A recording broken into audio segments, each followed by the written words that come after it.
नमस्कार। अगर आप कोई बिज़नेस करते हैं या कोई बिज़नेस स्टार्ट करना चाहते हैं और आपको लगता है कि आपको पैसों की आवश्यकता है और पैसों के लिए आप किसी प्राइवेट कंपनी के पास जाते हैं, जैसे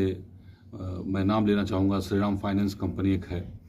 या इसके अलावा और भी बहुत सारी प्राइवेट फाइनेंस कंपनियां हैं जो लोन उपलब्ध कराती हैं।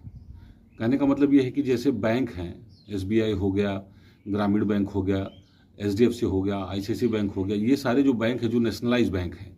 उनसे ना लेकर आप किसी प्राइवेट इंस्टीट्यूट से, फाइनेंशियल जो कारोबार करते हैं उनसे अगर आप लोन लेना चाहते हैं तो वह लोग आपको लोन मुहैया करा देते हैं। तो लाख रुपया, 2 लाख रुपया, 3 लाख रुपया, छोटा लोन ही ज़्यादातर हमारे यहाँ लोग लेते हैं। तो उसमें होता यह है कि जब आप लोन लेते हैं तो बहुत सारे दस्तावेज पर वो आपसे दस्तखत करवा लेते हैं, और जितने भी दस्तावेज होते हैं वो सारे अंग्रेजी में लिखे हुए होते हैं। तो समस्या ये होती है कि जो अंग्रेजी के दस्तावेज होते हैं आप बिना जाने समझे उस पर दस्तखत बना देते हैं, और जब आप लोन लेने जाते हैं तो उनका एजेंट कहता है कि हम आपसे 11%, 12% सालाना ब्याज लेंगे, लेकिन जब आप लोन ले लेते हैं तो आपको 24%, 25% के हिसाब से वो जो है इंटरेस्ट लगाते हैं और आपसे पैसा वसूलते हैं। और जब आप कोई विवाद करते हैं या पूछताछ करते हैं कि ऐसा क्यों हो रहा है, हमसे तो कहा गया था कि 12%, 13% सालाना पे इंटरेस्ट लगेगा, लेकिन अब 24%, 25% इंटरेस्ट लगा के ले रहे हैं, तो ये तो गलत हो रहा है। तो जैसे ही आप कोई विवाद करेंगे या आप इंस्टॉलमेंट या पेमेंट देना बंद कर देंगे, तो वो लोग जो आप दस्तावेज पे दस्तखत कराए हैं उसमें एक पैराग्राफ होता है, उस पैराग्राफ को आर्बिट्रेशन क्लॉज बोलते हैं, और उसमें ये लिखा रहता है कि यदि हमारे आपके बीच में कोई विवाद उत्पन्न होगा तो उस विवाद का निस्तारण किसी अन्य स्थान पर होगा। अन्य स्थान पर मतलब ये लिख दिए कि चेन्नई में होगा, बेंगलोर में होगा, मतलब उस कंपनी का जहाँ हेड ऑफिस होता है वो लोग कहते हैं कि निस्तारण वहाँ पर होगा। और अगर आप उनके खिलाफ कोई मुकदमा किसी और कोर्ट में करते हैं तो वही एग्रीमेंट जो अंग्रेजी में लिखा हुआ था, जिस पे आपने दस्तखत बनाया था, वह कोर्ट में पेश कर देते हैं, और वो ये कहते हैं कि साहब इन्होंने हमारे साथ कॉन्ट्रैक्ट किया है, अनुबंध किया है कि हम कोई विवाद होगा तो उसका निस्तारण बेंगलोर में कराएंगे, हम उसका निस्तारण दिल्ली में कराएंगे। अब जो आदमी यहाँ का है, आजमगढ़ का या उत्तर प्रदेश का रहने वाला, उसके लिए तमिलनाडु में जाकर या केरला में जाकर या दिल्ली में जाकर मुकदमा लड़ना तो बहुत मुश्किल काम है। तो मुझे इस बात पे अपने यहाँ के लोगों को आगाह करना है, क्योंकि ऐसे 2-4 केसेस मेरे पास आए हैं जिसमें लोगों ने एग्रीमेंट पे, जो कि अंग्रेजी में लिखे हुए थे, बिना जाने समझे दस्तखत बना दिया, लाख रुपया लोन लिया या 2 लाख 3 लाख रुपया लोन लिया। लोन लेने से पहले कहा गया कि हम आपको 12%, 13% इंटरेस्ट पे जो है लोन दे देंगे, लेकिन जब लोन ले लिए तो 24%, 25% के हिसाब से ब्याज बेचारे भुगतान कर रहे हैं। तो मुझे ये कहना है कि आप सतर्क हो जाइए। अगर प्राइवेट कंपनी से आप लोन ले रहे हैं तो पहली बात तो सारे दस्तावेज को आप उनसे कहिए कि जो अंग्रेजी में है उसको हिंदी में करवाइए,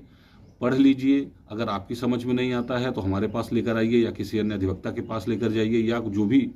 समझदार व्यक्ति है जो उन चीज़ों को समझता है उनके पास लेकर जाइए, उसको पढ़वाइए। उसमें जो चीज़ें हैं उनको समझने के बाद ही उस पर दस्तखत बनाइए। कितना इंटरेस्ट रेट लिखा हुआ है, कहाँ पे मुकदमे का निस्तारण होगा, मुकदमे का निस्तारण कैसे होगा, ये सारी चीज़ जब आप जान जाएंगे तो आप उनसे निगोशिएट कर पाएंगे कि भाई ऐसा है कि अगर हमारे बीच में विवाद होगा तो उसका निस्तारण यहीं पर होना चाहिए। लोन 12% से अधिक आप नहीं लेंगे, इंटरेस्ट उससे ज़्यादा होगा तो फिर मैं पेमेंट नहीं करूँगा। ये सारी बात आपको करनी पड़ेगी। एक चीज़ और, अगर आपने पहले ही दस्तखत वगैरह कर दिया है, लोन ले लिया है और आपकी समस्या हो गई है कि 12% की बजाय 24% आपसे ले रहे हैं, तो मैं देखता हूं कि वो लोग कोई दस्तावेज भी नहीं देते हैं क्लाइंट को। तो ऐसी स्थिति में मैं आपसे ये कहूँगा कि आप लोन का भुगतान करते रहें, और भुगतान करते समय ही उसका जो है मुकदमा दाखिल करें, दायर करें, और किसी अच्छे अधिवक्ता से, यदि और कोई नहीं मिलता है तो हमसे संपर्क करें, और हम लोग आपको सही तरह से बताएंगे कि आप इस प्रकार के विवाद से किस तरह से बाहर निकल पाएंगे, और जो वो आपसे अधिक पैसा वसूल रहे हैं उनको भी आप वापस प्राप्त कर पाएंगे। ये वीडियो बनाने का मेरा एक से ही मकसद है कि कई लोग मेरे पास इस संबंध में आए कि सर हमने लोन लिया था, और लोन लेने के बाद पहले तो कहे 12%, अब 24% के हिसाब से लोन पे इंटरेस्ट वसूल रहे हैं, और कोई विवाद होता है तो कहते हैं कि इसका जो निपटारा है वो दिल्ली में होगा या लखनऊ में होगा या बेंगलोर में होगा। तो अब यहाँ के लोगों के लिए इतना संभव तो है नहीं कि वहाँ जाके मुकदमा लड़ सकें।